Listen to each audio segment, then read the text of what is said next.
Pemerintah angkat bicara terkait transfer data pribadi warga Indonesia ke Amerika Serikat. Pemerintah memastikan transfer data pribadi untuk dikelola perusahaan Amerika Serikat akan dilakukan secara bertanggung jawab.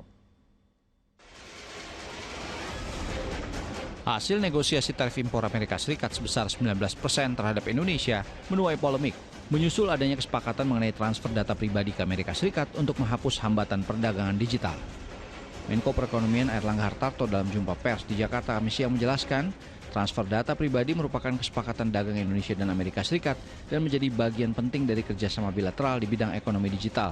Atas kesepakatan itu, pemerintah Indonesia tengah melakukan finalisasi protokol agar memiliki pijakan hukum yang sah, aman, dan terukur. Tentu ini data pribadi dan bagi kesepakatan Indonesia dan Amerika adalah membuat protokol untuk itu. Jadi finalisasinya bagaimana ada pijakan hukum yang sah, aman, dan terukur untuk tata kelola lalu lintas data pribadi antar negara. Menko Perekonomian mengakui isu transfer data telah menjadi perhatian oleh perusahaan-perusahaan teknologi Amerika Serikat yang berinvestasi di Indonesia. Pemerintah memastikan transfer data pribadi untuk dikelola perusahaan Amerika Serikat akan dilakukan secara bertanggung jawab.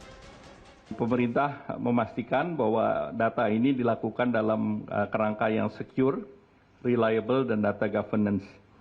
Dan untuk itu sudah 12 perusahaan Amerika Serikat mendirikan data center di Indonesia.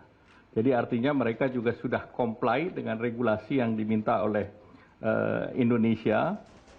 Hasil kesepakatan Indonesia dan Amerika Serikat terkait transfer data pribadi warga Indonesia pertama kali dirilis oleh Amerika Serikat yang diunggah di laman resmi Gedung Putih. Menurut pihak Gedung Putih, salah satu butir kesepakatan perdagangan Indonesia-Amerika Serikat adalah menghapus hambatan perdagangan digital, diantaranya dengan transfer data pribadi warga Indonesia ke Amerika Serikat. Tim Liputan melaporkan.